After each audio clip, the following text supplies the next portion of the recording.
सानिध्य में विराजमान होंगे तो बड़ा ही सुंदर अवसर चालू होगा नहीं? हाँ चालू होगा।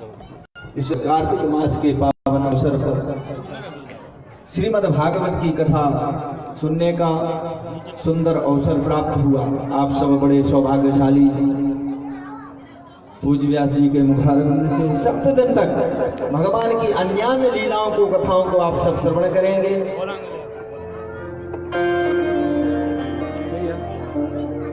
आइए ये वृंदावन बिहारी लाल की प्रथम दिवस पावन लीला प्रवेश करें। उसके पूर्व हम अपने दोनों हाथों को जोड़कर पूज्य व्यास जी महाराज से निवेदन करें, दिव्य कथाओं को श्रवण कराकर हमारे जीवन को धन्य बनाए। पूज्य व्यास जी महाराज श्री वृंदावन बिहारी लाल की। श्री गणेशाय नमः। श्री गुरु चरण कमलेभ्यो नमः। ओम केशवाय नमः। माधवाय नमः। गोविंदाय नमो नमः। वक्रतुंड महाकाय सूर्यकोटि समप्रभा निर्विघ्नं कुरु मे देव सर्वकार्येषु सिद्धिदा। विनायकं गुरुं भानु ब्रह्म विष्णु महेश्वरा सरस्वती प्रणम्यादो सर्वकामार्थ सिद्धये। आपदामपहर्तारं दातारं सर्वसम्पदां लोकाभिरामं श्रीरामं भूयो भूयो नमाम्यहम्। नारायणं नमस्कृत्य नरं चैव नरोत्तमं देवीं सरस्वतीं व्यासं ततो जयमुदीरये। विनायकं गुरुं भानु ब्रह्म विष्णु महेश्वरा सरस्वती प्रणम्यादो सर्वकामार्थ सिद्धये। कृष्णाय वासुदेवाय हरये परमात्मने प्रणतक्लेशनाशाय गोविन्दाय नमो नमः। गंगातरङ्गरमणीय जटाकलापम् गौरी निरन्तर विभूषित वामभागम् नारायण प्रियमदङ्गमदापहारम् वाराणसीपुरपतिं भज विश्वनाथम् वाराणसीपुरपतिं भज विश्वनाथम्। सर्वमङ्गलमाङ्गल्ये शिवे सर्वार्थसाधिके शरण्ये त्र्यम्बके गौरी नारायणी नमोस्तुते। सशङ्खचक्रं सगरेटकुण्डलं शपीतवस्त्रं सरसेरुहेक्षणं सहारवक्षस्थलकौस्तुभश्रियं नमामि विष्णुं शिरसा चतुर्भुजं नमामि विष्णुं शिरसा चतुर्भुजं। मनोजवं मारुततुल्यवेगं जितेन्द्रियं बुद्धिमतां वरिष्ठं वातात्मजं वा नरयोथ मुख्यं श्रीरामदूतं शरणं प्रपद्ये श्रीरामदूतं शरणं प्रपद्ये। परम मंगलमय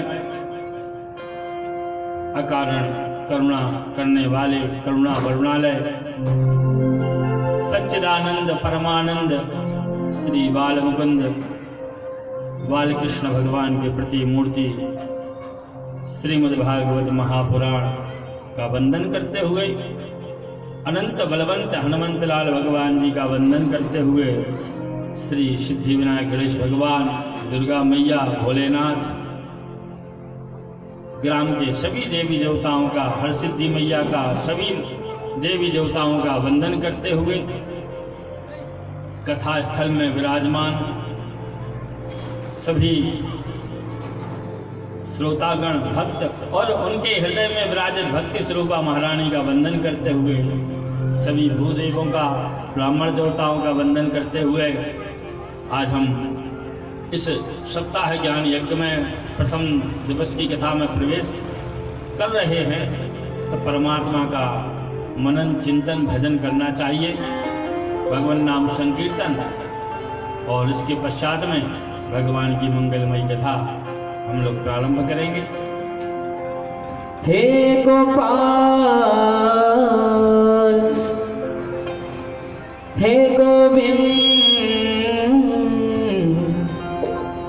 कृष्णा गोविंद गोविंद राधे गोविंद गोविंद कृष्ण गोविंद गोविंद राधे गोविंद गोविंद कृष्ण गोविंद गोविंद राधे गोविंद गोविंद कृष्ण गोविंद गोविंद राधे गोविंद गोविंद कृष्ण गोविंद गोविंद राधे गोविंद गोविंद कृष्ण गोविंद गोविंद राधे गोविंद गोविंद।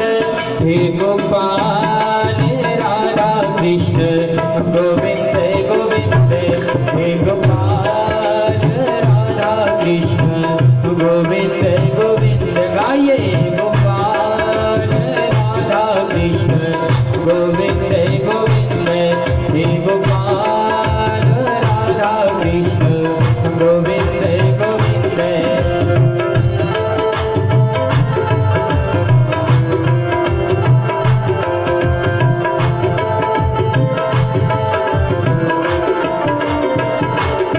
राधे गोविंद गोविंद कृष्ण गोविंद गोविंद राधे गोविंद गोविंद कृष्ण गोविंद गोविंद हे गोपाल राधा कृष्ण गोविंद गोविंद हे गोपाल राधा कृष्ण गोविंद गोविंद।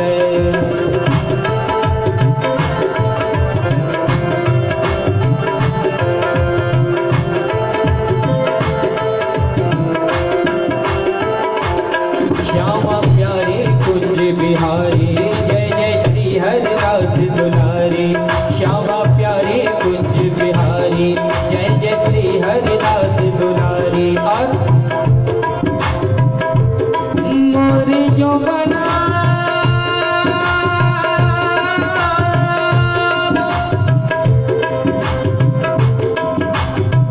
मोर जो बनावो तो बनावो सी ब्रज मंडल को। नाच नाच कोटि कोटि तुम्ही को रिझाओ और बंदरे बनाओ तो बनाओ सी वृंदावन को। टूक हरि भक्तन सो मांगे मांगे खाओ। टूक हरि भक्तन सो मांगे मांगे खाओ। स्वर्ग अपवर्ग यथा लेकर करेंगे क्या। जानते नहीं हो हमें वृंदावन वासी है।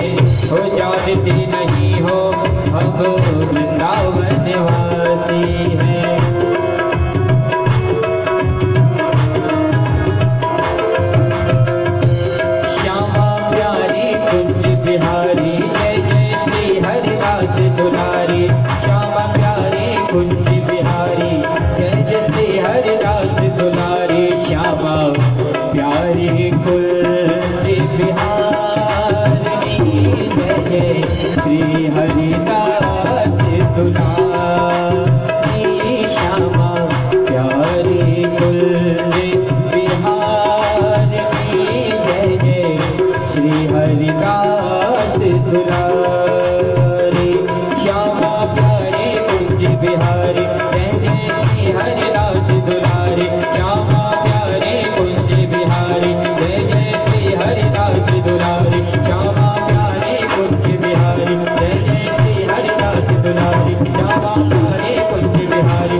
हरिदास दुलारी रामा प्यारी कृष्ण बिहारी जय जय श्री हरिदास दुलारी। बोलिए वृंदावन बिहारी लाल की जय। सांवरे सरकार की जय हो। श्रीमद् भागवत महापुराण की जय हो। जय जय श्री राधेश्याम।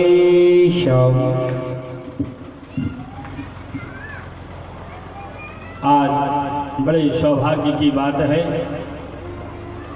कि सुनार नदी के तट पर श्री सिद्धिविनायक गणेश भगवान की शरण में बैठकर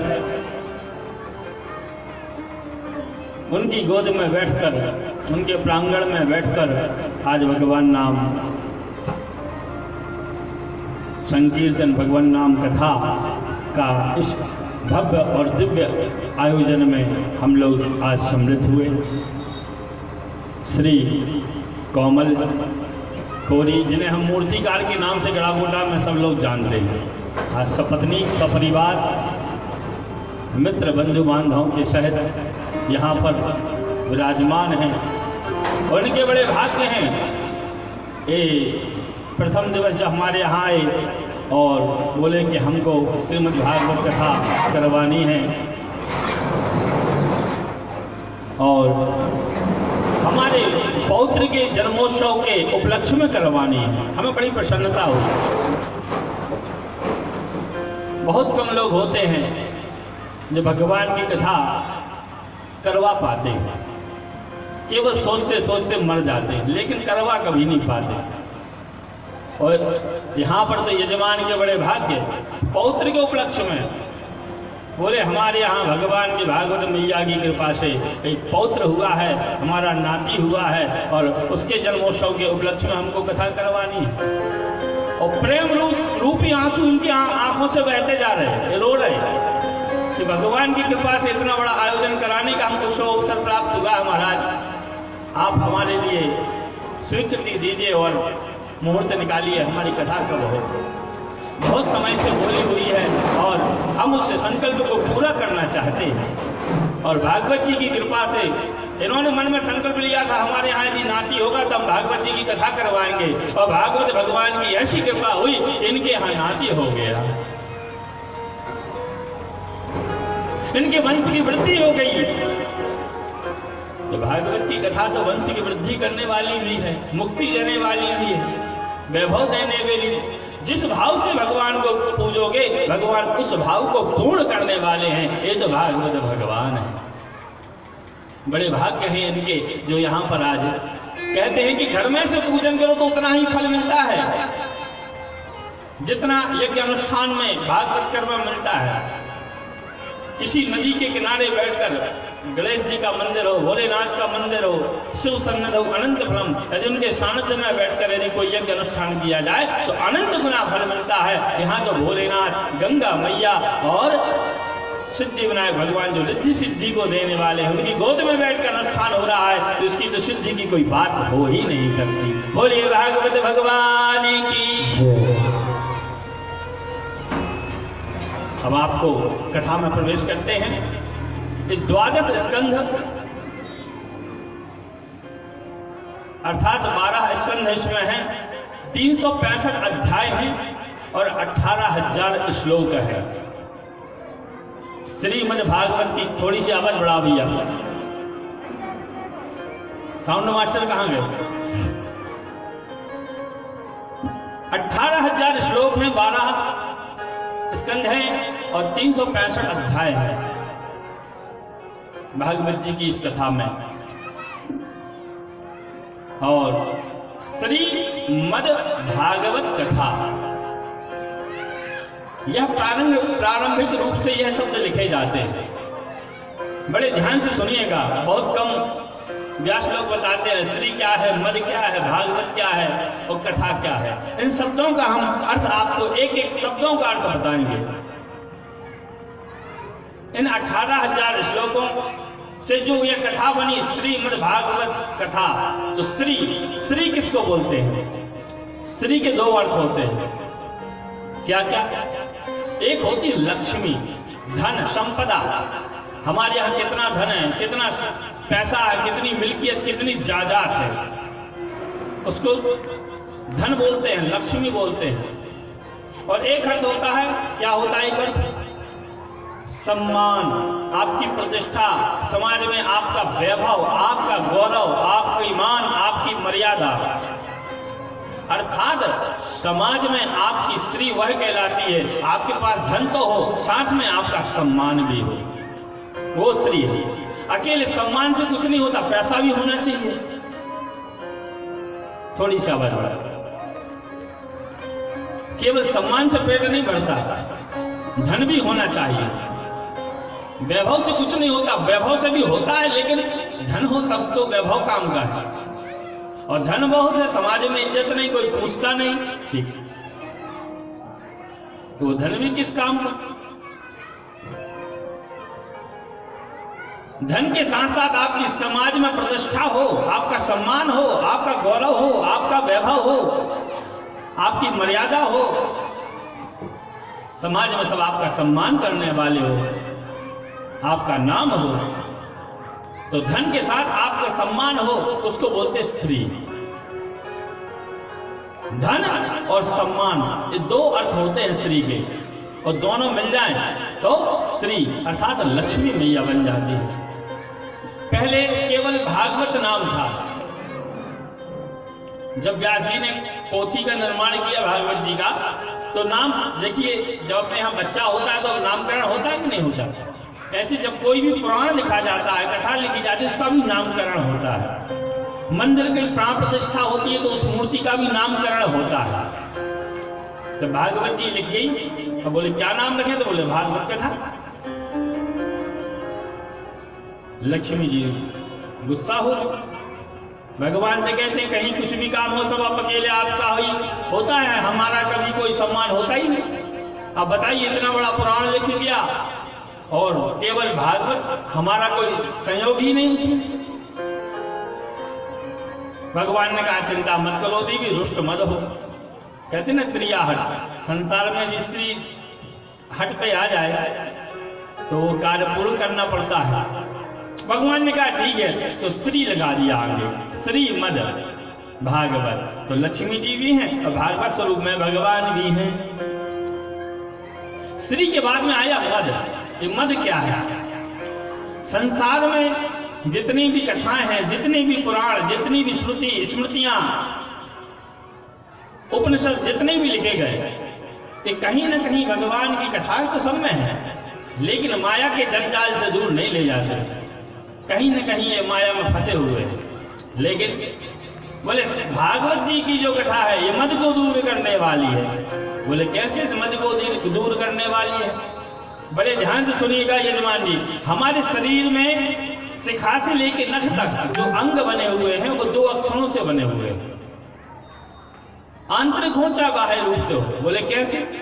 शिखा दो अक्षर, बाल, माथा, भौं, नाक, मुंह, नाक, कान, जिह्वा, दांत, जीभ, दाढ़ी, गला, पीठ, सीना, हाथ, पैर, रोम, कफ, वात, पित्त, रक्त, नाड़ी, पेट, गुप्तांगों के भी नाम दो अक्षरों से है कि नहीं?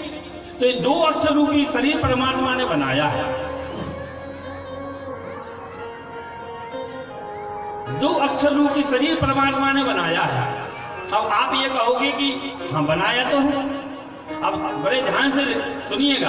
अच्छा, ये संसार में जितने भी ये पाप कर्म है, जिसकी माया की जंजाल में लोग फंस जाते हैं, काम, क्रोध, लोभ, मोह, माया, ईर्षा, द्वेष, माया, जितने भी ये भी जिसको हम दैत्य बोल सकते हैं, जो हमको नरक के द्वार पे ले जाते हैं, ये भी दो अक्षर रूपी दैत्य ही भगवान ने बनाए।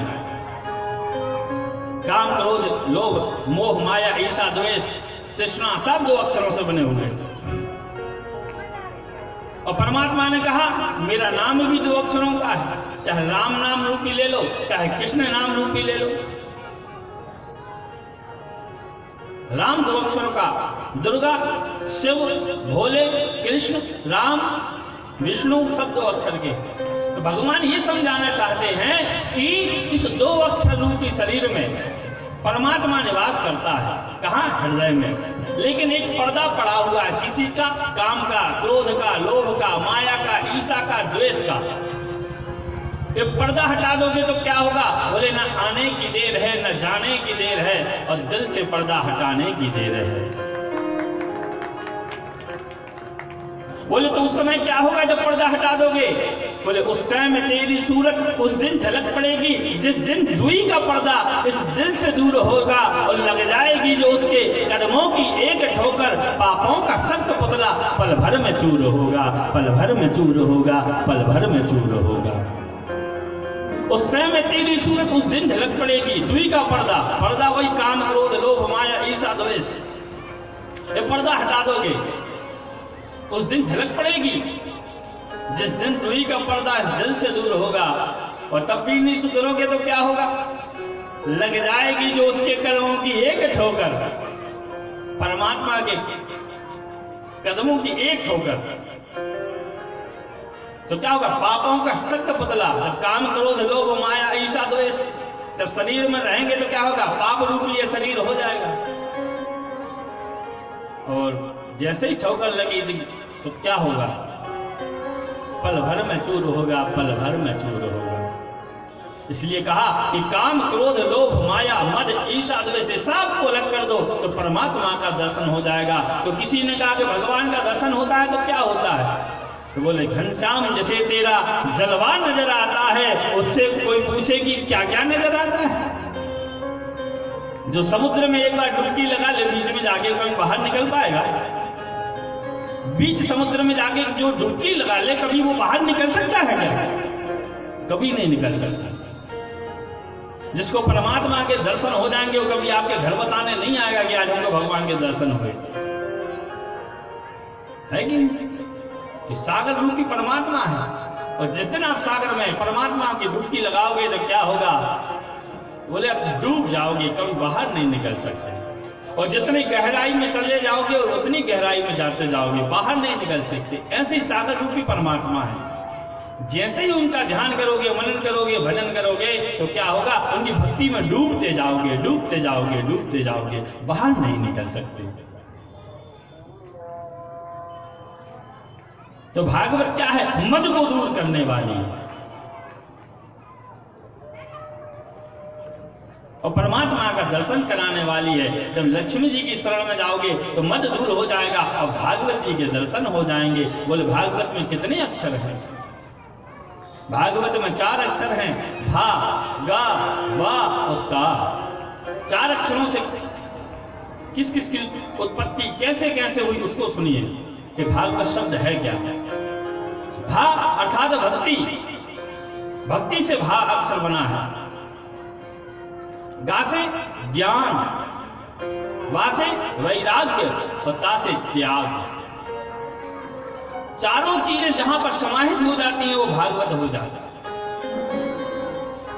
भा अर्थात भक्ति, भक्ति से परमात्मा ने कहा है जो मेरी भक्ति में लीन रहता है वो मेरा परम भक्त होता है और भक्ति के माध्यम से मुझे मेरा भक्त सरलता से मुझे प्राप्त कर सकता है। ज्ञान से भी प्राप्त कर सकते हो, वैराग्य से भी प्राप्त कर सकते हो, त्याग से भी प्राप्त कर सकते हो, तप से भी प्राप्त कर सकते हो। लेकिन भागवत में भा अक्षर इसलिए आगे लिखा है, भगवान ने कहा मुझे भक्ति सबसे ज्यादा प्रिय है और जो भक्ति से मुझे प्राप्त करना चाहता है उसे मैं जल्दी मिल जाता हूं। भा अर्थात भक्ति। एक भक्त हुए जिनका नाम था भगवान के परम सिद्ध थे, उनका नाम था संत सेन। हमारे यहाँ जो नाई होते खवास, इनकी जाति सेन नहीं है, ये तो इनके संत हुए इनके समाज में, उनके नाम से ये लोग सेन लिखने लगे। पहले खवास या नाई लिखते थे। वो भगवान राम के बड़े परम भक्त थे, राम के बहुत बड़े भक्त थे। 24 घंटा केवल भगवान का नाम का भजन करते थे। बड़े ध्यान से सुनिएगा आप लोग। भगवान का भजन बड़े प्रेम से करते थे। 24 घंटे भगवान का भजन, राम राम सीता राम, सीता राम, सीता राम, सीता। सुबह से रात्रि पर्यंत शयन के पहले तक भगवान का भजन, निद्रा में भी भगवान का भजन ही करते थे। इतने बड़े भक्त थे भगवान के। और काम क्या करते थे? खवास काम क्या करते? दाढ़ी बनाने का, छौर कर्म करने का। तो संत जो सैन थे ये राजा का छौर कर्म करते थे, राजा की हजामत करने जाते थे। प्रतिदिन सुबह उठें, स्नान करें, भगवान की पूजन करें, भजन करें, फिर राजा के यहाँ जाएं, राजा का छौर कर्म करें, उनकी हजामत बनाएं, उनको तेल की मालिश लगाएं, उनकी सेवा करें और अपने चले आते थे। उनका जीवनोपार्जन इसी में चलता था। राजा इनको भत्ता देते थे मासिक। एक दिन की बात है कि भगवान का भजन करते और राजा की सेवा के लिए जा रहे थे। रास्ते में संतों की टोली मिल गई। अयोध्या जी से कुछ संत जा रहे थे वृंदावन के लिए, रास्ते में मिल गए। बोले, प्रातः काल की बात थी। संत सेन से कहे, महाराज आप भगवान का भजन कर रहे हैं, आप कोई बड़े संत लगते हैं, भगवान के सेवक लगते हैं। बोले, भैया हम सेवक ही हैं, भगवान के दास हैं। बोले, तो हमारा थोड़ा सा सहयोग कर देंगे? बोले, क्या सहयोग चाहिए? बोले, ये सहयोग चाहिए कि हम लोग दूर से आ रहे हैं तो कुछ जलपान की व्यवस्था कर दीजिए, ठाकुर जी सांस में है, इनकी सेवा हो जाएगी, इनकी सेवा हो जाएगी और हम लोग भोग पालेंगे, प्रसादी भगवान जी भी पाएंगे, हम उनका प्रसाद हम लोग भी पालेंगे। संत सन ने कहा, बताओ इतनी बड़ी सेवा का अवसर मुझे मिला, वाह क्या बात है। और तुरंत ही अपनी पोटली को हाथ में जो लिए हुए थे, संतों को अपने घर में ले गए और कच्ची रसोई दी। तुरंत वहां पर उन्होंने भगवान के लिए भोग बनाया, भगवान को भोग लगाया, स्वयं पाया। संत सेन जी भी भोग पा रहे हैं तो भगवान का भजन कर रहे हैं। इन्होंने अपने जीवन में राम रूपी, श्याम रूपी जो धारा है, जो नाम है, अपने जीवन में उतार लिया है। संत सेन इतने बड़े सिद्ध संत हुए, अभी भूल गए कि हमको राजा की हजामत के लिए जाना, सेवा के लिए जाना है। अब प्रातः काल 8-9 बजे की बात है और मध्याह्न काल हो गया। अब राजा के यहां सेवा के लिए जाते थे तो राजा इनका इंतजार करता रहा और राजा इंतजार करते करते बोले, भैया आज बड़ा विलंब होगा, अभी तक नहीं आए, क्या बात है? यहां से संत सेन ने अपनी पोटली उठाई और दौड़े दौड़े दौड़े जाने लगे। विलंब हो गया, सीताराम सीताराम। तो संतों की सेवा में क्या लग गए, आज तो महाराज न जाने कितना दंड देंगे, आज तो महाराज न जाने कितना दंड देंगे। और दौड़े दौड़े चले जा रहे थे तो वहां से क्या देखा, एक सैनिक दौड़ा दौड़ा आ रहा है घोड़ा पे बैठकर। संत सेन से कहा, महाराज कहां जा रहे हैं? बोले, राजा की सेवा में। बोले, राजा ने बुलाया, जल्दी चलो। दौड़े दौड़े दौड़े दौड़े राजा के यहां गए। अब इसके पहले क्या हुआ वह सुनिए आप। ये भगवान की सेवा में लगे थे। कौन? संत सेन। भगवान का भजन करते थे, राम के बड़े भक्त थे। तो कहते भक्ति के ऊपर यदि कोई विपदा और आपत्ति आती है तो भगवान स्वयं उसको अपने ऊपर ले लेते हैं। तो भगवान ने क्या किया, जब राजा को क्रोध आने लगा कि ये तो अभी तक नहीं आया, इसको आज दंड देंगे, तो भगवान स्वयं राम संत सेन का स्वरूप धारण करके आज राजा के यहां पर जाकर उनकी सेवा के लिए गए। भगवान राम ने आज हजामत राजा की बनाई, तेल की मालिश की, पूरी सेवा की और हाथ जोड़कर भगवान कहते, राजन आज का सेवा कार्य पूर्ण हुआ, आज हम जाएं, आपकी आज्ञा हो तो। राजा कह रहा है, नहीं महाराज आप जाइए, सेन जी आप जाइए, आज का सेवा कार्य पूर्ण हुआ। भगवान हाथ जोड़कर खड़े हुए और वहां से विदाई लेकर चले गए। राजा ने मन में सोचा, इतने दिन सेवा करवाते हुए हो गई, इतनी हजामत बनाई, लेकिन आज जैसा आनंद कभी नहीं हुआ। जैसे ही आज इन्होंने हमारे शरीर का स्पर्श किया, ना जाने शरीर में कौन सी तरंग उठी है, प्रफुल्लित मेरा अंग अंग रोम रोम हो गया है। मैं क्या करूं? बोले, आज उसको बुला के लाओ। तो दूत को भेजा तो दूत वही घोड़ा पे बैठ के जा रहा है और संत सेन वहां से दौड़े दौड़े आ रहे हैं। न जाने आज क्या होगा, न जाने आज क्या होगा, कौन सा दंड मिलेगा, चलो जो होगा सो देखा जाएगा। बोले, राजा ने बुलाया है? बोले, हाँ महाराज चल रहे हैं, चलो जल्दी जल्दी चलते। गए और वहां पर जाकर राजा के चरणों में गिरे। बोले, राजन हमें क्षमा कर दीजिए, आज विलंब हो गया। राजा कहते हैं कैसा विलंब हो गया? बोले आज हम देखो आ नहीं पाए, आपकी हजामत के लिए, आपकी सेवा के लिए। राजा ने कहा नहीं नहीं नहीं, ये सब तो छोड़ो, ये बताओ आज कौन सा तेल लगाया था, आज किस प्रकार की सेवा की थी कि हाथ पैर का पूरा दर्द गायब हो गया, और एक न जाने कौन सी एक शरीर में बिजली, और न जाने कौन सा तेज, कौन सा आज आश्चर्य मुझे हो रहा है, पूरा शरीर प्रफुल्लित हो रहा है। कैसी सेवा तुमने? अर्जुन संत सैन कहने लगे ना, कभी कभी लोग मजाक में कहते हैं ना, मजाक में कभी गुस्सा हो तो आदमी उसको व्यंग मारता, सोच व्यंग मार रहे राजा।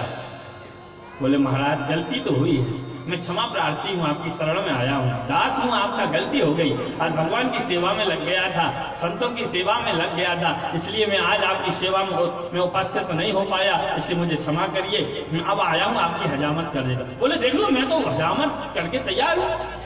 बोले हाँ। बोले आपकी सेवा किसने की? बोले झूठ बोलते हो, तुम ही तो आए थे। संत कहते महाराज मैं नहीं आया, आपको विश्वास ना हो तो चलो मेरे घर पर, संतों की टोली अभी भी रुकी हुई है।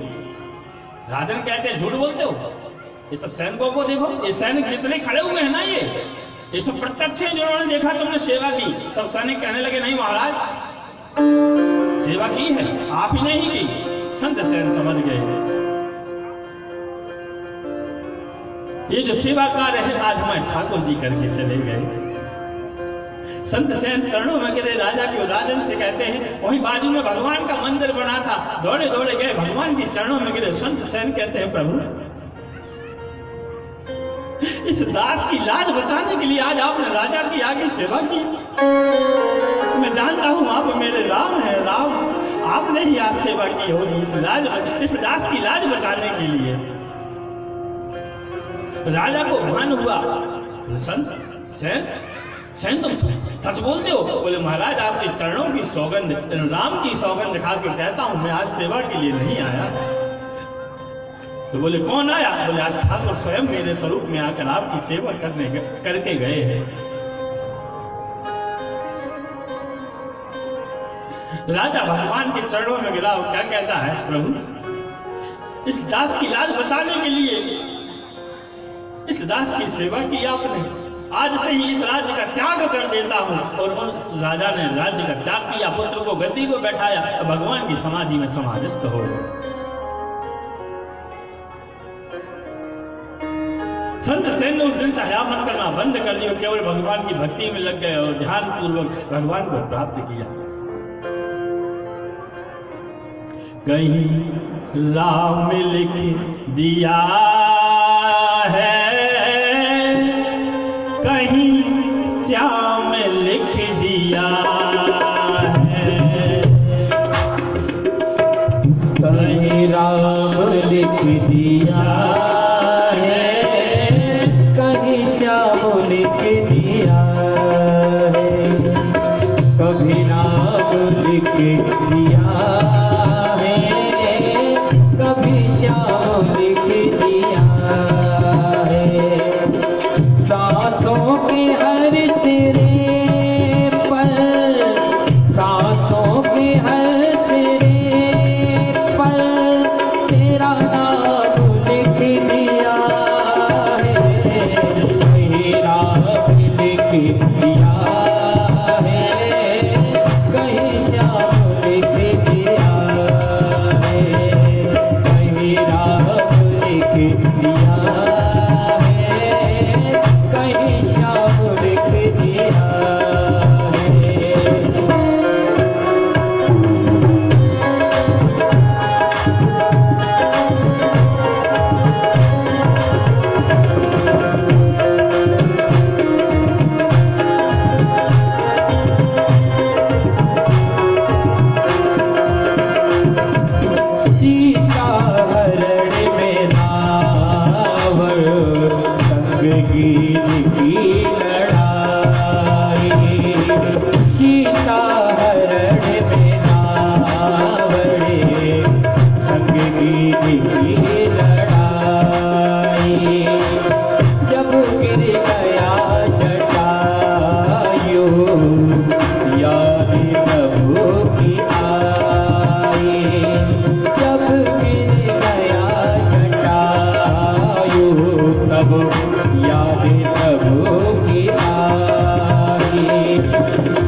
सुखी सुदामा सुखी धाम के द्वारे पहुँचे सुखी सुदामा सुखी धाम के द्वारे घनश्याम रो दिए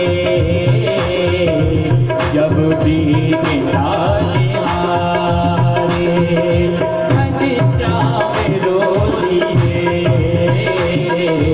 जब दीन डाले हारे क्षण भर में एक दुखी को क्षण भर में एक दुखी को धन धाम लिख दिया है मेरा लिख दिया है कहीं शाम लिख दिया है मेरा लिख दिया है कभी शाम लिख दिया है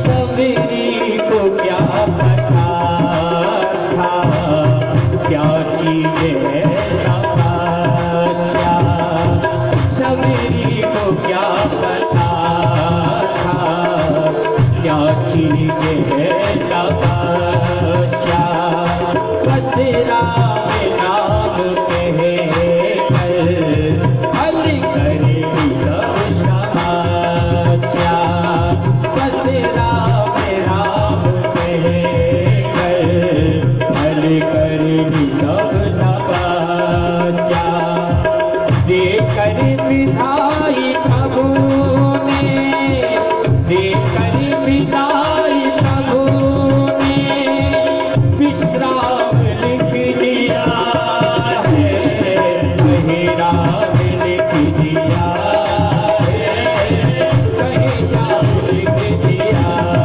है मेरा लिख दिया है कहीं शाम लिख दिया है सांसों के हर सिरे पर सांसों के हर सिरे पर तेरा नाम लिख दिया है मेरा लिख दिया है कहीं शाम लिख दिया है मेरा लिख दिया है कहीं शाम लिख दिया है मेरा लिख दिया है कहीं शाम लिख दिया है मेरा लिख दिया है कहीं शाम लिख दिया है। बोलिए वृंदावन बिहारी लाल की जय हो जय जय श्री राधे श्याम। कहने का तात्पर्य यह है जैसे संत सेन ने अपने श्वास श्वास पे भगवान का नाम लिख दिया था राम रूपी श्याम रूपी तो भागवत में जो भक्ति है वह प्रथम स्थान पर है। भक्ति से परमात्मा को सरलता से प्राप्त कर सकते हो क्योंकि भक्ति में सरलता होती है सहजता होती है और परमात्मा सरलता और सहजता के में ही निवास करते हैं। इसके बाद में आया ज्ञान। ज्ञान से कैसे परमात्मा को प्राप्त कर सकते हो। ज्ञानी नाम अग्रगण्यम वाद जातम नमामि। हनुमान जी ज्ञानी नाम अग्रगण्यम, ज्ञानियों में अग्रणीय है। हनुमान जी से ज्यादा ज्ञानवान कौन था। हम नहीं कह रहे, लिखा हुआ श्लोक में ज्ञानी नाम अग्रगण्यम, ज्ञानियों में अग्रणीय है। उनको परमात्मा की प्राप्ति हुई कि नहीं हुई, सेवा की उन्होंने भगवान की। तो ज्ञानी को भी परमात्मा मिलता है, लेकिन ज्ञान कैसा हो, हनुमान जी के जैसा हो। ज्ञान तो सब कुछ है, लेकिन भगवान के चरणों में सब छुपा हुआ है। जब तक कोई भान नहीं कराता शक्ति का, तब तक ज्ञान नहीं आता। बस यही मालूम है कि भगवान के हम दास हैं और भगवान मेरे मुकुटमणि हैं। ज्ञान ऐसा हो तब तो परमात्मा मिलते। और ज्ञान में अहंकार हो, दम्भ हो, मैं ज्ञानी हूं, मैं पढ़ा लिखा हूं, तो कितने पढ़े लिखे डिग्री लेके इंजीनियर डॉक्टर के घूम रहे, नौकरी तक नहीं मिल रही। भगवान तो दूर की बात है कि नहीं? तो ज्ञान से परमात्मा को प्राप्त किया जा सकता है, लेकिन कैसा ज्ञान? बोले ज्ञानी होना चाहिए तो हनुमान जी के जैसा होना चाहिए, अनंत बलवंत हनुमंत लाल के जैसा होना चाहिए, जो परमात्मा को सर्वस्व निछावर कर दे, तन से मन से पूरा परमात्मा का हो जाए, धन से परमात्मा का हो जाए, जीवन से परमात्मा का हो जाए, सांसों की घड़ी पर राम राम राम राम श्याम श्याम श्याम लिख दे, ऐसा ज्ञान है। तीसरे नंबर पर आया वाह वैराग्य। और वैराग्य से परमात्मा को प्राप्त किया जा सकता है। बोले कैसे? वैराग्य अर्थात वैरागी। अब बोलोगे महाराज कितने वैरागी यहां घूम रहे हैं, चप्पल चक्का है, जो दरवाजे दरवाजे पे जाके भीख मांगते हैं, भगवा वस्त्र पहन लिए, जटाजू बढ़ा लिया, त्रिपुंड धारण कर लिया, बोले वैरागी। बोले ऐसे वैरागी को भगवान नहीं मिलते। बोले तो कैसे वैरागी को मिलते हैं?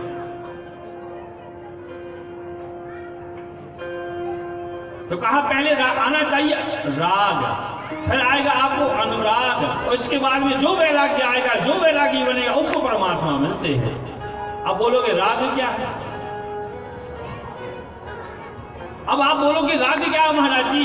तो राग क्या है? जैसे महाराज हमारे सुंदर ये संगीत वाले कितना सुंदर भजन गाते हैं, आपको राग आता कि नहीं आता? सुनने में अच्छा लगता है, आप ताली बजाने लगते हो, भगवान का चिंतन करने लगते हो और भजन में डूब जाते हो। आपको उस भजन में क्या हो जाता है? राग। आपको राग मिलती है, अच्छी सुंदर राग मिलती है, तो आपको उसमें हो जाता है राग। अर्थात आपका जो मन है,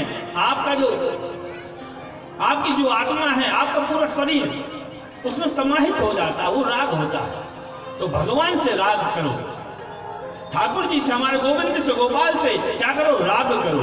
राग अर्थात प्रेम, स्नेह, दुलार, करुणा, परमात्मा से ही करो, हमारे ठाकुर से करो। क्या करो? राग अर्थात प्रेम। तो जब राग करोगे तो धीरे धीरे धीरे क्या होगा? दूसरी सीट अनुराग। अब कहोगे अनुराग क्या है? राग तो जो का त्यों है, अनु मतलब होता है छोटा। अब राग आ जाए तो उसमें दम आ जाता है महाराज। हम भगवान के, जैसे नारद जी को एक बार हो गया था कि हम भगवान के सबसे बड़े भक्त हैं, भगवान ने उनका दम दूर किया था। अनु मतलब छोटा, अनु अर्थात छोटा। राग में आपके साथ छोटापन, अर्थात आप छोटे बन जाओ, केवल भगवान के दास बन जाओ। भगवान जो कुछ है सब आप ही हो, हम तो कुछ नहीं है। करते हो तुम कन्हैया, मेरा नाम हो रहा है, और कुछ नहीं संसार में, सब तुम ही करते हो, हमारा तो केवल नाम हो रहा है। इस जीवन रूपी जो नाव है आपके ही सहारे प्रभु चल रही है, ये अनुराग है। आज अच्छा हो रहा है तो आपकी कृपा से, आज कष्ट है तो प्रभु आपकी कृपा से, कल अच्छा होगा तो फिर आपकी कृपा से होगा। सुख और दुख तो जीवन के पहलू हैं, आते रहते जाते रहते हैं। सुख में भूलो मती, दुख में तड़पो मती, प्राण जाए मगर नाम भूलो मती। वंशी वाले को, मुरली वाले को मन में रिझाते चलो, वंशी वाले को मन में रिझाते चलो, कृष्ण गोविंद गोपाल गाते चलो, कृष्ण गोविंद गोपाल गाते चलो। केवल भाव ये होना चाहिए परमात्मा सब कुछ आप ही हो, जो कुछ हो रहा है सब आपकी कृपा से, मैं तो केवल चरणों की धूल हूं प्रभु। ये अनुराग है। भगवान के दास बन गए, राग में अनु जुड़ गया, अर्थात छोटे हो गए, भगवान के दास बन गए, सेवक बन गए, तो आप अनुराग आ जाएगा। अब तीसरी सीढ़ी है वैराग। जब राग के साथ अनुराग जुड़ जाएगा और अनुराग में आप बिल्कुल समाहित हो जाओगे तो आप वैरागी बन जाओगे। और जब आप वैरागी बनोगे, वैराग्य धारण कर लोगे, तो परमात्मा की प्राप्ति आपको हो जाएगी। उस सांवरिया के मिलने से आपको कोई नहीं रोक सकता।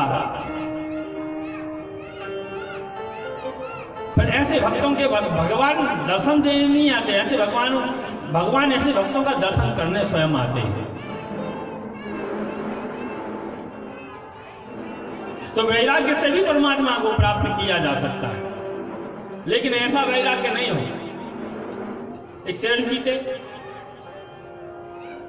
घर में अपनी बहू से लड़ाई हो गई, सास बहू की तू मैं तो सादे ऐसी कोई घर हो जहां न हो।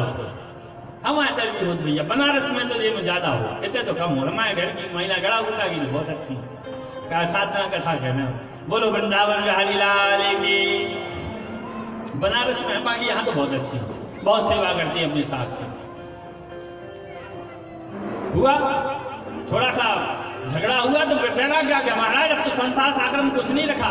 बताओ बहू कल की आई, आज जवाब देती, अब तो मैं वृंदावन में रहूंगा, छोड़ दिया संसार, अब कुछ नहीं रहना।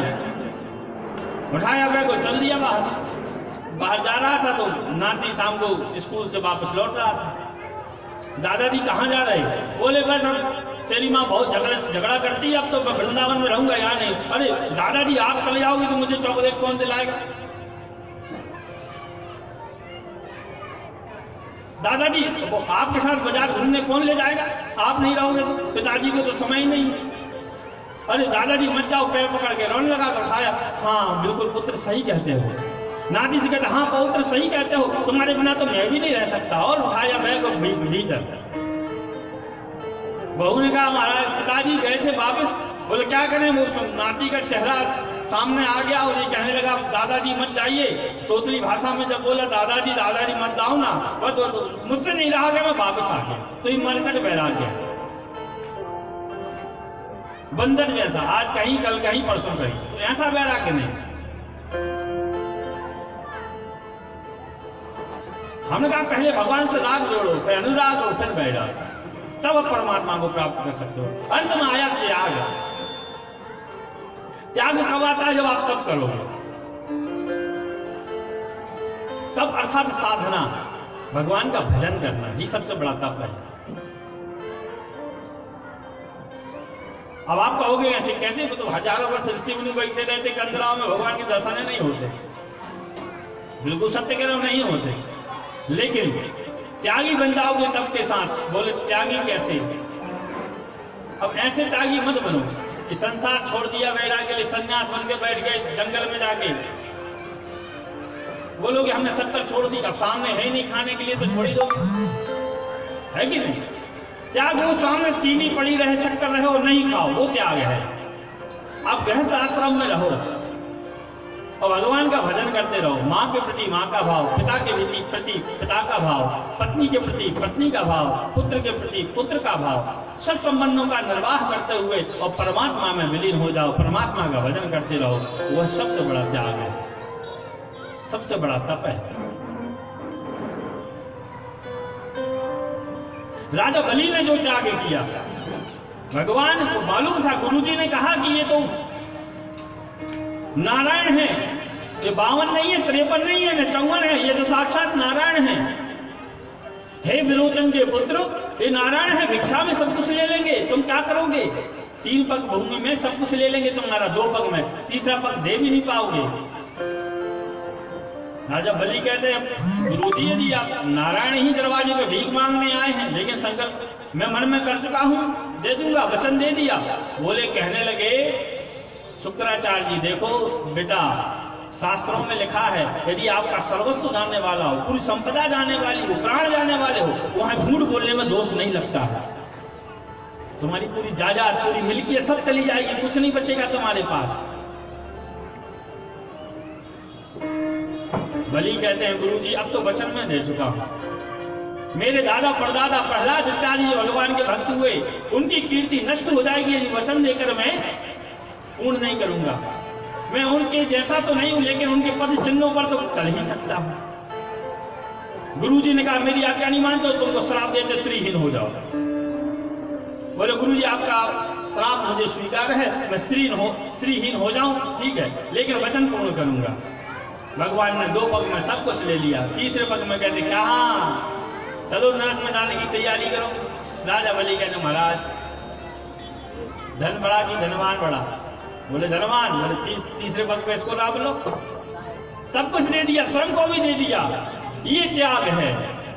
तो जो ऐसा त्याग करता है, ऐसी साधना करता है, ऐसा तप करता है, तो परमात्मा उसके यहाँ स्वयं आते हैं दरवाजे पर। जो ऐसे भक्त होते हैं वो भागवत हो जाते हैं, जिसके अंदर भक्ति भी हो, ज्ञान भी हो, वैरागी भी हो जाए और अंत में त्यागी भी हो, तप करने वाला भी हो, तो क्या हो जाता है? वो भागवत बन जाता है। भागवत अर्थात भगवान के स्वरूप में आ जाता है। इसलिए भागवत जी का नाम भागवत भगवान की जय हो। भगवानों में 4 चीज, हमारे अंदर एक भी चीज आ जाए, भक्ति आ जाए, ज्ञान आ जाए, वैराग्य आ जाए, तब त्यागी कुछ भी बन जाए, तब भी परमात्मा को प्राप्त कर सकते हैं। और जिसके अंदर चारों आ जाए वो तो भगवान के समतुल्य हो जाता है। इसलिए श्री मद भागवत, अंत में आया कथा। कथा किसे कहते हैं? संसार रूपी कथा को जिसके श्रवण मात्र से दूर हो जाए वो भगवान की कथा है। मनुष्यों का इतिहास होता है, भगवान की मंगलमयी कथा होती है। कभी सुना फलाने आदमी की कथा हो रही? नहीं, आदमी की कथा नहीं होती, मनुष्य की कथा नहीं होती, भगवान की कथा होती है। भागवत जी की कथा होती है, ठाकुर जी की, राम जी की, शिव जी की, भोलेनाथ की, दुर्गा मैया की, इनकी कथा होती है। क्यों? इनके श्रवण मात्र से संसार रूपी जो व्यथा वो दूर हो जाती है। जिसे श्रवण कर मिट जाती है जन्म जन्म की व्यथा। जय जय कृष्ण कथा हो, जय श्री कृष्ण कथा। जय जय कृष्ण कथा हो, जय श्री कृष्ण कथा। जिसे श्रवण कर मिट जाती है, जिसे श्रवण कर मिट जाती है जन्म जन्म की कथा। जय जय कृष्ण कथा हो, जय श्री कृष्ण कथा। जय जय कृष्ण कथा हो, जय श्री कृष्ण कथा।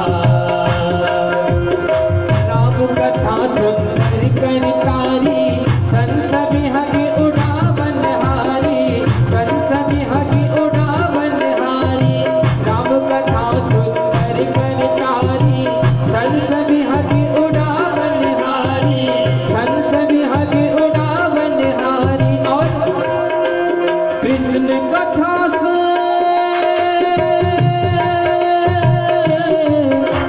कृष्ण कथा से मिट जाती जीवन की बिरला सारी। जय जय कृष्ण कथा हो, जय श्री कृष्ण कथा। जय जय कृष्ण कथा हो, जय श्री कृष्ण कथा। जय जय कृष्ण कथा हो, जय श्री कृष्ण कथा। जिसे श्रवण कर मिट जाती है, जिसे श्रवण कर मिट जाती है जन्म जन्म की व्यथा। जय जय कृष्ण कथा हो, जय श्री कृष्ण कथा। जय जय कृष्ण कथा हो, जय श्री कृष्ण कथा। बोलिए भागवत भगवान की जय हो। जय जय श्री राम। राधे श्याम। तो जन्म की जो व्यथा है, जीवन की जो व्यथा है वो दूर करने वाली भगवान की मंगलमयी कथा है। तो मनुष्यों का इतिहास होता है और भगवान की कथा होती है। अब हम कथा में प्रवेश करते हैं। भाग्योदयेन बहुजन्म समर्जितेन सत्संगमं च लभते पुरुषो यदा वै अज्ञान हेतु कृत मोह मदान्धकारा नासं विधाय हि तदोदयते विवेकः। भाग्योदयेन बहुजन्म समर्जितेन, जब हमारे भाग्य के पुण्यों की उत्पत्ति होती है, पूर्व जन्मों के, कई जन्मों के पुण्यों की उत्पत्ति होती है, कहा तब क्या होता है? बोले तब सत्संग की प्राप्ति होती है। सत्संगम च लभते पुरुषो यदा वै, तब सत्संग की प्राप्ति होती है। सत्संग अर्थात भगवान की कथा की प्राप्ति होती है। संसार विष वृक्षस्य द्वय्येव रसवत्फले काव्यामृत रसस्वादा संगमा सुजनैः सह। इस संसार रूप वृक्ष में भगवान ने 2 फल अच्छे लगाए हैं। ये परमात्मा की बड़ी कृपा है। बोले कौन कौन से फल? संसार विष वृक्षस्य 2 एव रसवत् फले, बहुत रसपूर्ण फल है ये। कौन कौन से? बोले काव्यामृत रसस्वादः, अर्थात कथा, भगवान की मीठी मीठी सुंदर सुंदर ज्ञानपूर्ण कथा, भक्तिपूर्ण कथा, वैराग्यपूर्ण कथा, तपपूर्ण कथा, त्यागपूर्ण कथा, ज्ञानपूर्ण कथा, ऐसी कथा काव्यामृत, हमारे काव्य रूपी अमृत भगवान ने ये दिया है। काव्य अर्थात पुराण, काव्यामृत रसस्वादः, और दूसरे नंबर पर क्या? बोले संगमासु जनैः, अर्थात सदगुरु की प्राप्ति हो, सत्संग की प्राप्ति हो, सज्जनों की प्राप्ति हो। जैसे आप शराबी के साथ में बैठे रहोगे, भले शराब पीने वाले ना हो, कितने भी भले आदमी रहो, और जाके एक बार ठेका पर खड़े हो जाओ तो क्या है? आज तो बैठोगे, है कि नहीं? यही कहेंगे शराब पीने वाला होगा इसलिए वहां खड़ा रहता है। यदि लाइन में लगे हो वहां शराब खरीदने वाले होगी तो आदमी क्या समझेंगे? शराबी ना खरीद रहे। ये क्या है? ये सत्संग है। जैसी करोगे संगत वैसी होगी रंगत। आप कितने भी व्यभिचारी हो, लेकिन संतों की शरण में यदि चले जाओगे तो आदमी कहेंगे भला आदमी भैया संतों के संग करता है। इसलिए संगमासु जनैः, अर्थात अच्छा सत्संग, ये परमात्मा ने बड़ी 2 रसपूर्ण हम लोगों को ये फल दिए। उसी में से ये यहां पर दोनों चीज आपको प्राप्त हो रही है। एक तो भगवान की मीठी कथा सुनने को मिल रही है एक फल स्वरूप में, और दूसरे फल स्वरूप में सत्संग। ये जो इतना यहाँ पर बैठे हुए हैं, भगवान की कथा सुनकर जो सत्संग आपको प्राप्त हो रहा है, इतने सज्जन जो की कथा स्थल पर वही व्यक्ति आते हैं जिनके हृदय में परमात्मा की, जिनके ऊपर भगवान की कृपा हो। वरना घर बाजू में भी हो कथा चलती रहे तो दुर्भाग्य होते हैं, वो सुनने नहीं आते कथा पंडाल में, क्योंकि भगवान की कृपा उनके ऊपर नहीं है, उनको सत्संग नहीं मिला। तो भगवान की कथा काव्यामृत वही पान कर सकता है जिसको सत्संग गुरु की कृपा हो, सत्संग जिसने किया हो, परमात्मा की जिसके ऊपर कृपा हो। ये 2 फल भगवान ने बड़े हमारे लिए दिए हैं। अब प्रथम श्लोक महत्व का है, भगवान को प्रणाम करते हैं तो कथा में प्रवेश करते हैं। सच्चिदानंद रूपाय विश्वोत्पत्त्यादि हेतवे तापत्रय विनाशाय श्री कृष्णाय वयं नमः। प्रथम श्लोक का प्रथम अक्षर है सच्चिदानंद। सत धन चित्त धन आनंद स्वरूप परमात्मा है। बोले कैसे? सत अर्थात सत्य। सत्य कौन है? बोले सत्य नारायण है कि नहीं? भगवान सत्यनारायण, भगवान की कथा होती है कि नहीं होती? कौन है वो? सत्य नारायण है। इसलिए सत्य परमात्मा हमारे ठाकुर जी। इसके बाद में आया चित्त। चित्त अर्थात होता प्रकाश। जैसे अभी लाइट नहीं जलाई हमारे टेंट वाले भैया ने, हमने सारा भैया तो लाइट जला दो, तो उससे क्या होगा? उससे प्रकाश हो जाएगा। तो चेहरा हमें आपका और आपका हमको जो थोड़ा सा प्रकाश आ जाएगा तो बिल्कुल प्रत्यक्ष एक सा दिखेगा कि नहीं दिखेगा? परमात्मा ही सत्य और चित्त। और अंत में आया आनंद। देखो भैया, आनंद शब्द का कोई विलोम नहीं होता। बोले कहोगे महाराज होता है निरानंद। बोलिए आनंद तो जो कहता हूं, निर तो आपने जोड़ दिया।